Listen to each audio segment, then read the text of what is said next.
How to share project on CapCut. Are you guys facing issues to share your projects on CapCut application? If that's so, then this video might help you out.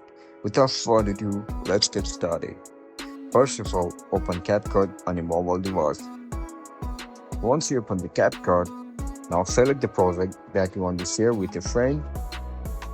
Look at the right side of it where you can see this three dot icon. Click on it.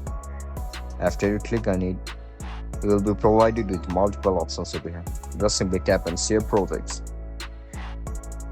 In order to share your project, you need to log in into your account. Once you get logged in into your account, you'll be able to share your project to your friends. And that's it, guys. That's how we're going to share our projects on CapCut application.